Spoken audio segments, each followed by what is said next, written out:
All right, perfect. I hope this time that we took to get the presentation does not count as my time for speaking. I'm very happy to be here adding our take in what I think it's fair to call the energy revolution. My name is Oriol Pujoldevall. I'm a team member of the ISGW Foundation, an initiative that has one mission, that is accelerating the arrival and the leverage of blockchain technology in the energy sector. And I'd like to start this presentation reminding what I think are the three most important takeaways that I've seen in the different panels, different conferences we had these days. And I think we all agree that when trying to contribute to the smartization of our grids and to involve these new technologies that have huge value propositions for it, it's important to work together for standardization, to enforce the regulation and comply with it, and therefore open space for these new technologies and business models that go with it. It's fair to say that we are moving from a legacy system in which the only relationship between the utilities and their customers was to feed a steady diet of kilowatt hours per a certain price. And we envision a future. We are moving towards a new architecture in which, apart from the wholesale market, in which there are thousands of participants interacting between each other, we have another layer of IoT devices trading energy among them in a completely automated way. And of course, this is a very nice future to envision, but there are some obstacles before we can get to that point. To have a platform, to have infrastructure that allows these kind of interactions, we need smart metering, especially effort in creating a strong infrastructure. We need data sharing, data privacy. We need communications protocol for these devices to be able to communicate to each other. We have to cover the transaction costs of such energy transactions. And we need much, much more effort invested in cybersecurity to protect our grid if we want to successfully deploy these technologies. So we are lucky to say, or it's fair to say, that all these issues are being tackled or are potentially tackled by blockchain technology.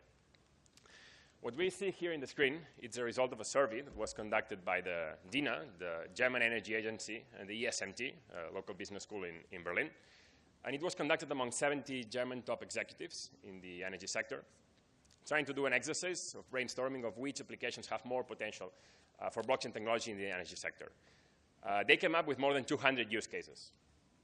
Some of them are labeled in blue, colored in blue, as game-changer applications, especially in transactive energy, peer-to-peer trading, distributed generation. We have applications in mobility with electric vehicles, and also in smart metering and security. But it's important, and I would like to get in deep now in the topic, to establish a differentiation between what is an application and what is a platform. Of course, there are thousands of applications for blockchain technology in the energy sector, and you could develop that application, and then once you're done, have nowhere where you can actually deploy this application and start running it.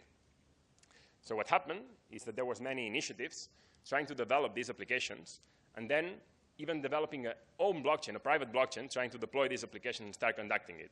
So if we have thousands of applications sprouting and thousands of platforms hosting just one application, we are creating a much more difficult scenario to create standardization, to enforce regulation on top of those platforms.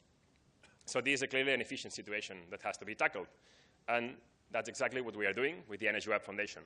We are creating an open source, public, permissioned blockchain, a platform that is capable to aggregate and host and run every single energy use case based on blockchain technology.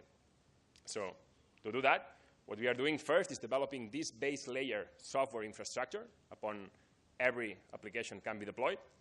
And not only that, but we are putting together an ecosystem of energy players, including utilities, DSOs, TSOs, also regulators, standardization bodies, and those who hold the technical knowledge, who are the developers, the startups, the innovators. Creating this ecosystem, we foster the transfer of knowledge, and we pave the ground for regulation to act on top of this platform. And if the regulation is already embedded in the platform, then all the subsequent applications that are deployed on it are already affected by that regulation. So what are the things that we are achieving with that? We are eliminating the duplication of efforts from different initiatives. We are leveraging a huge scarcity of talent in terms of blockchain technology. It's a really new technology, and it's still not mainstream for everyone to start developing their own applications, especially in big corporations. And we are trying, of course, to create a platform in which all the efforts in terms of regulation and standardization can be focused. So what we are doing, apart from creating this platform, is also accelerating the arrival of the first applications by developing some of them.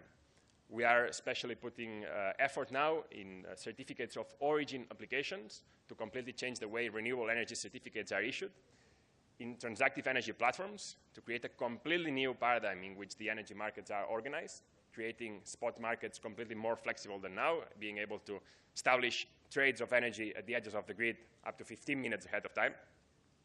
And then we provide this open source software that we develop to deploy in the platform to our market participants, to the utilities, so they can build their own applications and their own APIs on top of that and create their business models and run them on the platform. So this is a very simple example on how one of these applications work. This is how a standard system for renewable energy certificates or issuing renewable energy certificates work nowadays. I will not get in deep because probably most of the audience know how it works, but there's annual audits, there's brokers in the middle, there's a lot of middle points. It's a system that still works with PDFs and Excel sheets, and it's quite inefficient. There's sometimes double counting. After an implementation of a blockchain application, we could reduce this to a simple mere interaction with smart contracts in which the buyer connects to the seller, and there's a reporting entity that has access to the information. So we minimize the vulnerable points, we increase the security, there's no double spending, no double counting. It's a tremendous improvement. Another one is the D3A, the Decentralized Autonomous Area Agent, another application that is being designed and built by the ISGW Foundation that creates exactly what I explained, a market design for the energy grid, enabling prosumers to establish peer-to-peer energy trades with other households in different levels of hierarchy at the edges of the grid. So this is a sketch of how our platform works. One of our major improvements compared to what blockchain technology has been until now is that there's no anarchy. There's freedom of access, but not freedom of validation, in the sense that in our platform, the authorities that verify the transactions that happen within the platform are accountable, have name, have identity, and you know who they are. In our case, they are the energy players. Utilities that provide an IT service by securing the transactions that their customers or other market participants effectuate in the platform. So what we are doing here is establishing 2 degrees of governance. One of them is on-chain by simply following the proof of authority algorithm in which the utilities secure the transactions that happen within the network. And another one off-chain, trying to put together this ecosystem, talking with the energy players, understanding their needs to build these use cases, bringing in regulators, standardization bodies, and agreeing on certain standards that have to be met, have to be reached in the platform. So as of today, we have already more than 37 companies, affiliates to the ISGW Foundation, already conducting experiments, trying the test network in deploying the first applications and sharing their knowledge to ensure that these common standards are useful for everyone. Here, I'm not showcasing the 37 of them. I'm showcasing the energy players, which is the segment that we are trying to actively recruit, because the more validators that the platform of these characteristics have, the more resilient it turns, and more of a common effort we can create in the energy industry. And as I said, we are trying to also, putting together this ecosystem of innovators, of regulators that can create a common effort of bringing this technology to a standard point. Among all the applications of blockchain in the energy sector, we are focusing our efforts first in 5 domains. These are utility billing, certificates of origin, the demand response application, electrical vehicle charging, and the transactive energy platform. We believe that these are the killer applications of blockchain that may benefit from an early arrival of blockchain in the energy sector. And this is our roadmap.